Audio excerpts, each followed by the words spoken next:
Bismillahirrahmanirrahim. Assalamualaikum warahmatullahi wabarakatuh. Alhamdulillah rabbil alamin. Wassalatu wassalamu ala nabiyina al-mursalin wa ala alihi wa ashabihi wa man tabi'ahum bi ihsanin ila yaumiddin. Amma ba'd. Alhamdulillah rabbil alamin. Kita panjatkan puja dan puji syukur kita kepada Allah tabaraka wa taala karena Allah telah memberikan nikmat sehat dan nikmat waktu luang kepada kita yang seharusnya kita gunakan kedua nikmat tersebut di dalam jalan yang menuju kepada kebaikan, yang menuju kepada ridha Allah tabaraka wa taala, yaitu dengan menuntut ilmu dengan berbagai cara yang kita punya, berbagai cara yang kita bisa melakukannya meskipun melalui media-media sosial. Alhamdulillah, kita akan melanjutkan pembahasan kita tentang sirah an-nabawiyah dengan kitab Amali fi Siratin Nabawiyah, kitab yang sangat kecil dan ringkas untuk pemula, untuk yang baru belajar sirah an-nabawiyah. Kita sudah sampai kepada pembahasan kapan bepergiannya Rasulullah sallallahu alaihi wasallam ke negeri Syam untuk berdagang bersama pamannya Abu Talib, yang dimana sebelum sampai di Syam mereka bertemu dengan seorang rahib yang disebutkan Buhairah ar-Rahib. Maka Buhairah melihat tanda-tanda kenabian yang berada di Nabi Muhammad SAW dan menyuruh dan memberikan masukan kepada pamannya Abu Talib untuk membawa kembali ponakannya ini ke kota Makkah karena dikhawatirkan akan keselamatannya kalau masih meneruskan perjalanan, takut dengan makar-makar para pendeta-pendeta yang tahu tentang tanda-tanda kenabian, takut dengan makar para Yahudi yang mereka memang dalam sejarah yang kita yakini Islam, mereka selalu membunuh para rasul dan para anbiya Allah tabaraka wa taala. Kita akan melanjutkan kepada sirah berikutnya. Mata kana harbul fujar. Kapan terjadinya perang fujar? Nah, perang fujar ini adalah perang ketika Rasulullah sallallahu alaihi wasallam masih kecil. Kana harbul fujar walahu arba'a asrata sanatan atau 15. Ketika terjadinya perang fujar, sallallahu alaihi wasallam, Nabi kita Muhammad itu sekitar umur 14 atau 15 tahun. Bayangkan di usia 14 atau 15 tahun beliau sallallahu alaihi wasallam sudah ikut berperang bersama para paman-pamannya dan bersama para suku-suku yang lain. Wa kana yanbulu ala a'mamihi. Apa tugas Rasul ketika berusia 14 tahun atau 15 tahun ketika orang-orang Arab Quraisy itu berperang? Kana yanbulu ala a'mamihi. Rasul itu yanbul. Yanbul itu seperti menajamkan anak panah ya. Jadi ketika perang, persiapan perang itu biasanya panah-panah itu kembali disiapkan ya, pedang-pedang supaya tajam kembali diasah. Seperti itu, maka Rasulullah mempunyai tugas yanbulu ala a'mamihi, yang menajamkan anak panah a'mamihi, paman-pamannya. Jadi anak panah paman-pamannya itu semua ditajamkan oleh Rasulullah sallallahu alaihi wasallam, dan kemudian sallallahu alaihi wasallam mengikuti perang tersebut. Mata kana safaruhu athani ila Syam, ya, ketika perjalanan pertama ke negeri Syam itu diberikan masukan oleh Buhairah ar-Rahib untuk membawa pulang Rasul, maka tidak jadi perjalanan ke negeri Syam. Dan perjalanan ke negeri Syam itu kembali terulang, dan kali ini Rasul pun ikut ke negeri Syam yang kedua. Kana safaruhu athani ila Syami fi tijaratin. Ya, sesungguhnya perjalanan yang kedua Rasulullah sallallahu alaihi wasallam ke negeri Syam fi tijaratin, untuk berdagang. Perdagang kepunyaan siapa? Di Khadijah, kepunyaan Khadijah. Jadi barang-barang dagangan milik Khadijah yang diamanatkan, yang dititipkan, yang dipercayakan kepada Rasulullah Shallallahu Alaihi Wasallam yang masih muda. Wa ma'ahu ghulamuha Maisarah, dan bersama Rasul Shallallahu Alaihi Wasallam untuk menemani Rasul, maka Khadijah memberikan ghulamuha, ya, ghulam itu bukan anak ya, tapi dalam hal ini Maisarah itu bukan anaknya dari Khadijah, tapi ghulam ya, pembantu kecilnya Khadijah radhiyallahu taala anha, yaitu yang bernama Maisarah. Ingat, Maisarah itu bukan seorang wanita. Maisarah itu adalah seorang laki-laki yang menemani Rasulullah sallallahu alaihi wasallam berdagang ke negeri Syam.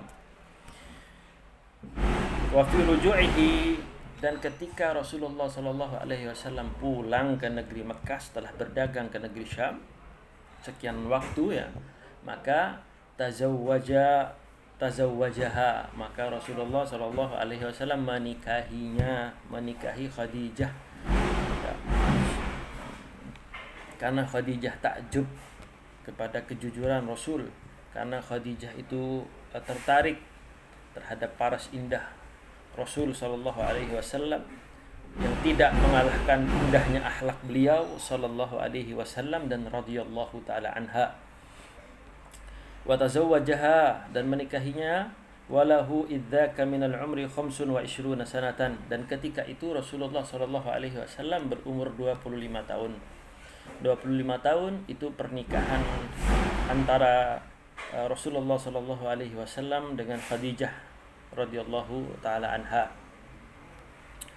Kemudian kita akan melanjutkan mata banat Quraisyun al-Ka'bah. Kapan sih ya suku Quraisy itu ingin menata kembali, banat ya, membangun al-Ka'bah, menata kembali al-Ka'bah. Kok dibangun lagi? Bukankah Ka'bah itu ada sejak zaman Nabi Ibrahim alaihi salatu wassalam bersama Ismail alaihi wassalatu wassalam? Iya, memang Ka'bah itu ada ketika zaman Ibrahim alaihi salam membangunnya bersama Nabi Ismail anaknya, membangun Ka'bah. Kan tapi suku Quraisy itu merenovasi kembali Ka'bah.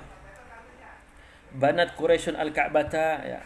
Banat membangun orang-orang Quraisy itu al-Ka'bah, wa umruhu, dan umur sallallahu alaihi wasallam itu 35 sanatan ketika Rasulullah SAW berumur 35 tahun. Wa hakamuhu fi, dan menjadi pengadil di dalamnya. Maksudnya apa? Kita akan simak. Man yada'ul hajar, dan menjadi pengadil, penengah, siapa saja yang berhak yada'u al-hajar ya, meletakkan al-hajar itu batu Ka'bah.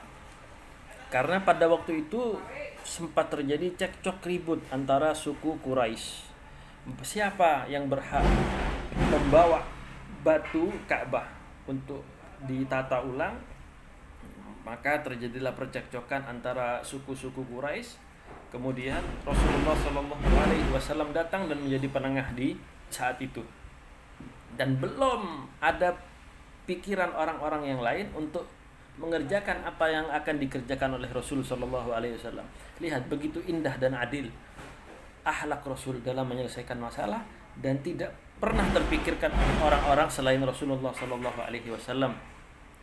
Ketika itu Rasulullah SAW itu datang di suatu saat yang genting dan sangat panas karena perbedaan masyarakat Arab. Saya yang lebih berhak untuk meletakkan ini. Saya Bani Hashim, saya Bani Adi, saya Bani ini. Semuanya berlomba-lomba ingin meletakkan batu pertama kalinya di Ka'bah.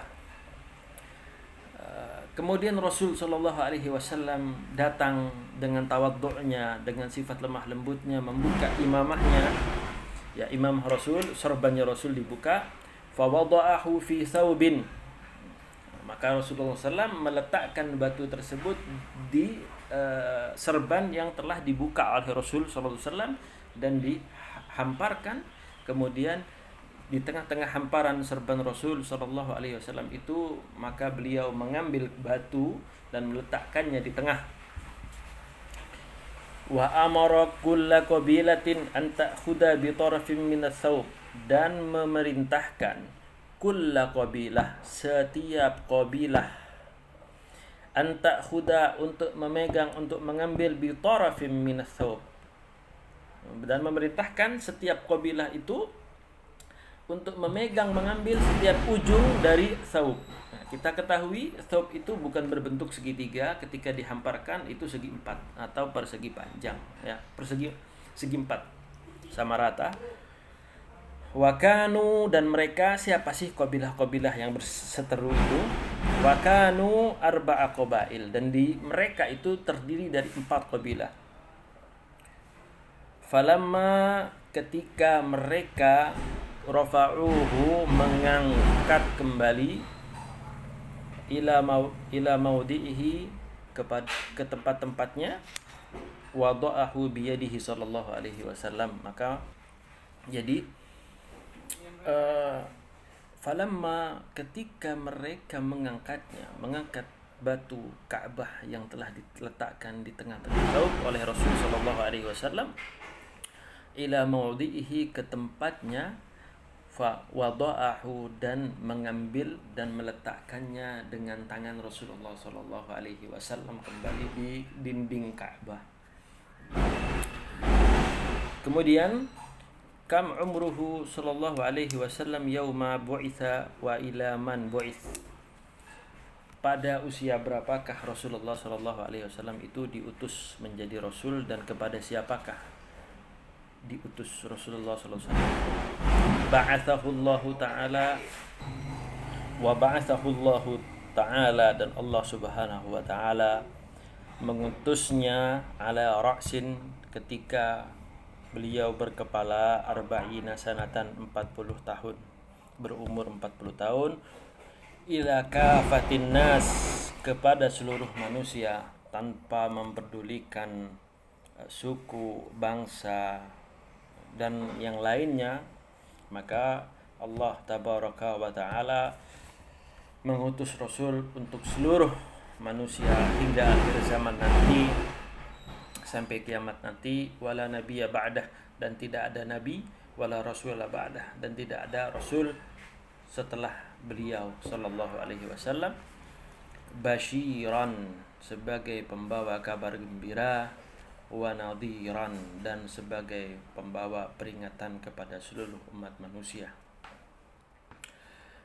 Ma awwala ma budi'a bihi minal wahyi, apa yang pertama kali diturunkan kepadanya, tanda-tanda kenabian yang turun kepadanya, minal wahyi, tanda-tanda wahyu.